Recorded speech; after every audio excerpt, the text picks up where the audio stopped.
So this is Mont Ventoux from Sault, widely regarded as the easiest side of Ventoux due to the lesser gradients and the fact that you're also starting at a slightly higher elevation than Ventoux and Malaucène. I've done the climb from Ventoux twice before, in 2021 and 2022, both on ridiculously hot days, and I climbed part of the Malaucène climb back in 2018 as a part of a race. Well, yeah, it's gone very slowly. And Ventoux is kind of the main way up, but I've always wanted to give the other sides a go as well. So you have this short little descent from Sault, then you round a few bends and start the climb. And yeah, it's very gentle at the start. The climb is about 24 kilometers at 4.9%, so not very steep at all. And then if you break it up further, the first 12-ish kilometers is about 5%, and then you've got about 6 kilometers at only an average of 2 to 3%. And then you join Chalet Reynard and it kicks back up to 7-8% for about 6 kilometers, 5-6 kilometers. So the profile is quite different from the Ventoux climb, which is very gradual at the start and then kicks up for quite a sustained amount of time into the low double digits.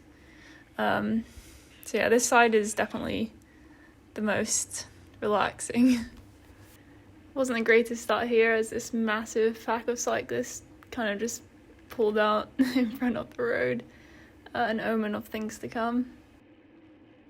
So my plan on this day was to ride this climb hard, and then depending on weather and the state I was in, maybe do the other side from Malaucène. There's not too much to say about the first few kilometers. You can actually see Ventoux from Sault, but obviously you lose sight of it once you start climbing towards it. So they did this climb in a women's race. Well, actually, I think the men's race goes up Ventoux twice and the women's just does it once. I was a bit disappointed that they didn't go up the main hard climb from Ventoux. But yeah, they did this side, and when they raced up here, they went pretty slow up until the chalet, and then I think attacks started going off and stuff. So I kind of wanted to just keep it chill and then hit the last 5k where it gets steep. Because the previous 2 times I've done this, I've just kind of been swinging a bit at the end, as is to be expected after like an hour-long effort.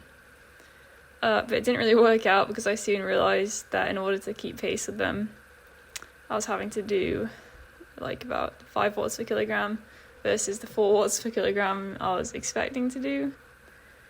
So basically it ended up being an hour effort with a slightly easier section in the middle.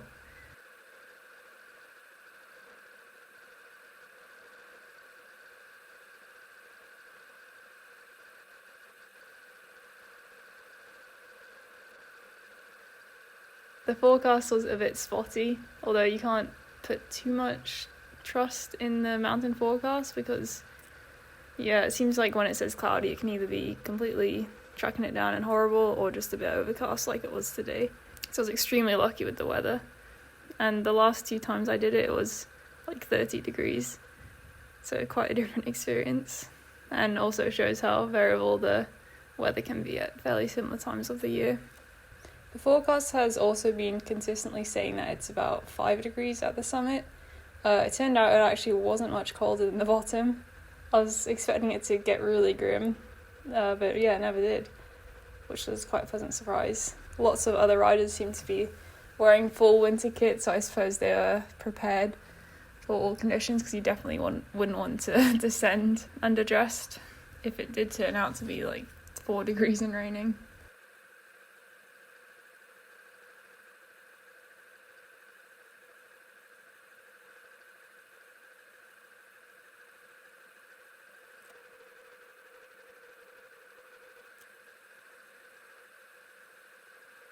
So you enter this more forested area and the gradient stays very tame, kind of like 5-6%, pretty consistent as well. There's a few little flat bits, but yeah, it never gets steep at all really.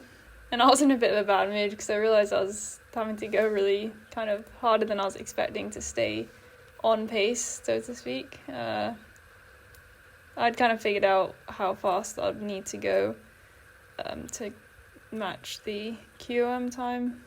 I know it's all just a bit silly, but makes it fun, and yeah, I enjoy it, so why not?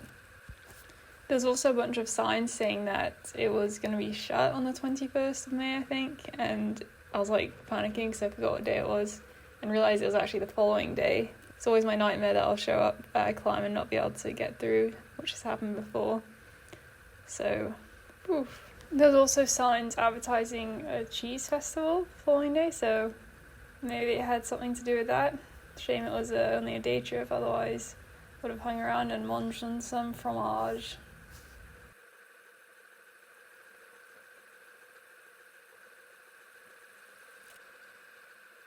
It took a little while to get into a rhythm. I think it was also partly because I was making my usual mistake of riding harder than I thought I was. Maybe I should start looking at power, because I think I was doing about 250 watts, but I thought I was only doing like 200. So maybe I need to get on top of that. But yeah, after about 10-15 minutes, I got settled down a bit and found a good pace. Still harder than I was anticipating I would be hitting this first section, but it was like found a good rhythm and plugged away. If you're looking to go the most relaxing way up Ventoux, this is certainly the one. Yeah, I really like the steep section from Ventoux though, when you're going through the forest, and it's kind of like 11%. Although the first time I did it, when it was like 32 degrees, it was so difficult. But if you're going to choose one side to do, I'll definitely choose Ventoux.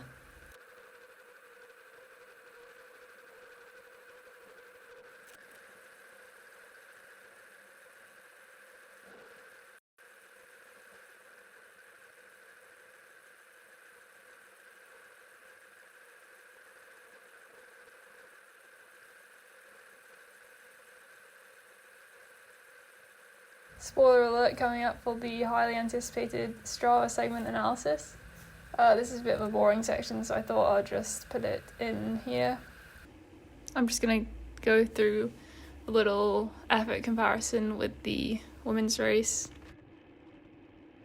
I know it's all kind of irrelevant, like Strava and race comparisons and all this, but it's just something kind of fun to do, and I find it quite enjoyable to work out roughly how fast I need to go and how to pace various efforts. It's also quite rare that women's races actually take in decent mountains. So it's pretty interesting seeing like the way pack dynamics and, just the way it was raced, like when they attacked versus they were just sitting in the peloton, like how that all influences the effort. And yeah, it's just something fun to look at, really. All to be taken pretty lightly, but yeah, it's pretty fun. For me anyway. So here's the effort comparison with the first and second place finisher of the race. I'm not sure how big the peloton was. I could probably go back and check, but kind of annoys me. Not that it matters. So I got about 1-2 minutes on this first section, and then when we got to the 15-minute flatter bit, which is like you're tanking along at like 20 miles an hour, I lost that pretty drastically.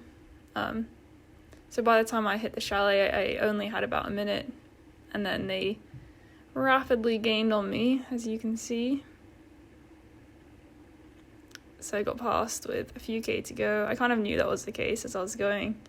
I knew I wasn't climbing very well in the last few kilometers. I think it's a bit weird if you look at the finish. So the finish is a bit confusing. You can either stay on the road, which stays down low, or you can go up this kind of ramp that kicks up right to the top. And I think they generally do the ramp when they go up here in races and the Tour de France. But I think Strava might register both as the same segment since they're so close. And then it's even more confusing because at the top there's like a one-way road or a walkway. And I made the mistake of going on the walkway and just had to stop. It was very busy. see that in a minute. So yeah, the ending's a bit weird. And I think that's Kolbenberg's... For some reason, it registered the end of her segment, like, before she finished, which is why she has the QOM and Cavalli doesn't, even though she was ahead. But either way, I mean, it's okay because I was behind at that point. I was still a good chunk of time off the back.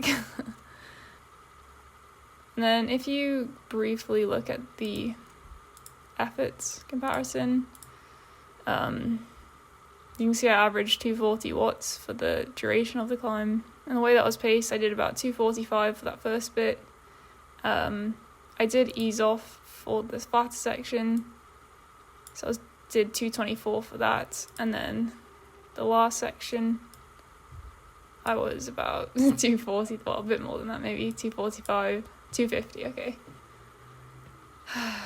So not quite the acceleration I was hoping for. So if you look at their ride, there's actually power data on a Pro for once, which is nice. She averaged about 204 instead of 245 for the first bit. Similar, well, not sure about her weight, but not too different. And then for the flatter bit, 178 versus 224. And then, actually, yeah, 247. Well, about the same as me for the last few kilometers, and she went about a minute faster. Obviously, power meters, weight, blah, blah, blah, but you can kind of tell that they paced it easier, and then hard. And I was just kind of going hardish the whole way. Yeah, it's pretty crazy what difference a bit of drafting can make, which is why I loved steep hills. And of course, I realised this was at the end of a race, and they weren't racing for a Strava time. So it's all a bit irrelevant to compare the two anyway. But it's just quite interesting to look at, and it's a bit of fun. At the end of the day, I got to ride my bike up a mountain, and although I sound really bitter, it doesn't matter. This is probably one of the very few races I'd actually be interested in doing in my life. Maybe if you got rid of the first boring, like 100k or whatever they did, and just start to ride the bottom. I'm sure I would have been dropped from the peloton on a descent or a flat bit of road before even getting to the base of the climb. Slightly dodgy manoeuvre here as I join the chalet, and this is where the main route up joins, so it became a lot more crowded. You can see the summit in the distance, which is a very cool landscape to be riding in, but also a bit mentally daunting, as it's quite likely you'll be a bit knackered when you get to this point. Looks like a lot further than 5 kilometers, and it's a very wide open road, so nowhere to hide. It was a slight headwind, although the wind was pretty low, really. Obviously it can get quite nasty up here. So overall, pretty lucky with the conditions. I tried to accelerate here, but as it turned out, I just didn't really speed up much, to be honest. I'd been riding fairly hard for about 45 minutes, but I was still hoping to be able to hit this last section with a lot more energy. Yeah, a little disappointed in that. It would be nice to kind of just take it a bit more relaxed going up to this last part, but c'est la vie. It was quite fun to still just bash out an hour effort. It was pretty unbelievable how many cyclists were out on the mountain. Lots of e-bikes as well. I think lots of people rent them down in Bedwa, so it was quite crazy.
was a bit of a shame that I couldn't properly enjoy these last few kilometers, as it's the most iconic and I guess the coolest part of the climb.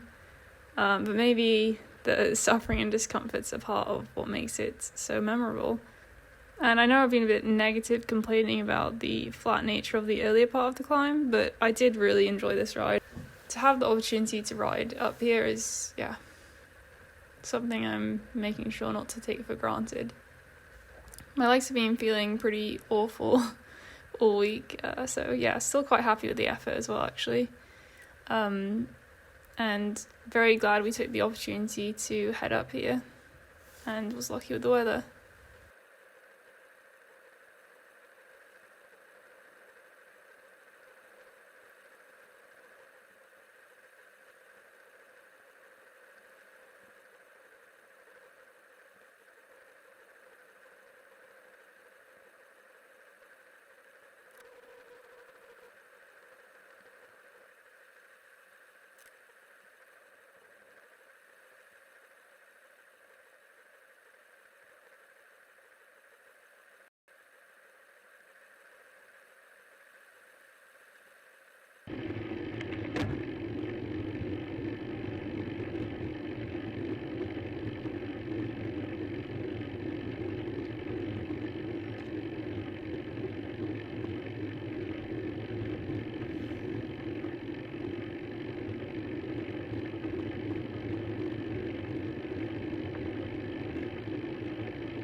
And then, I messed up this finish. I think I should have stayed on the upper road, but I was a little confused as to whether it's one way or not. And there's just people everywhere, so I couldn't really see what was going on. So I shouldered my way through all these people, unfortunately included in the precious segment time. I was a bit rude, I think, barging my way through them. But, craziness. Absolutely mad.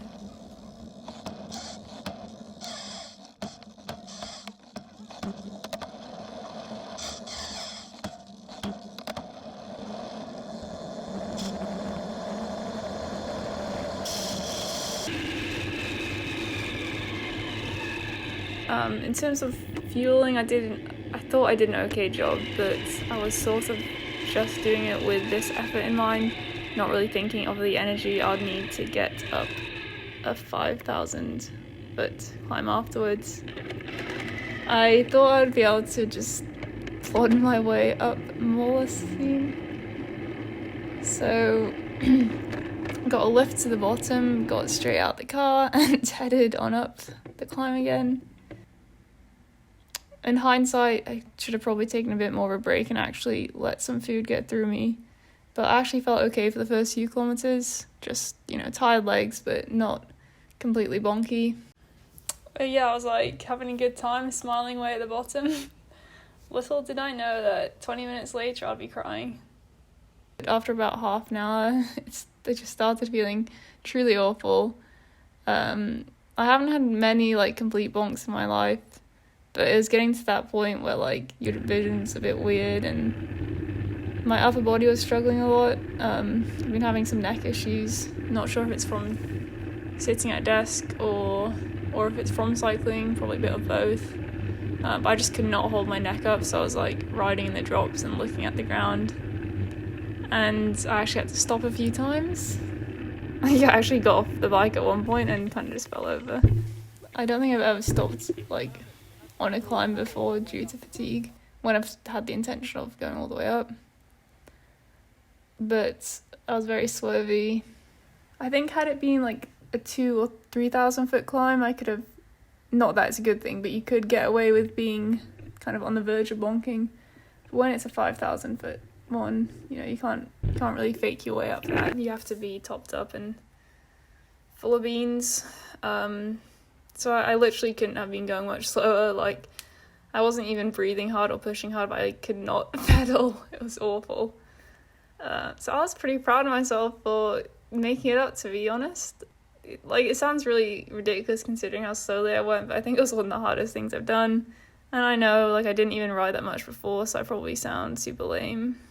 But I guess it's easy to underestimate the fatigue that can set in after doing a proper effort. Like, had I just been going easy, not easy, but a more relaxed pace up it, you know, you have more time to fuel and you're not taking as much, you're not dipping into your energy reserves as much. So it's possible to do, you know, ride for longer durations, obviously. I got to the top of that first climb pretty knackered, really. And obviously haven't done many hour-long efforts, so my muscles were just a bit not used to it as well, I suppose. And I'm aware how immensely lame this sounds and looks. But, you know, you live and learn, and another good lesson on the importance of fueling, I guess. Yeah, all in all, as always, very enjoyable excursion. I couldn't quite believe how busy it was, but it was a great day out. And hopefully one day I'll be able to come back and give this other climb more of a proper effort.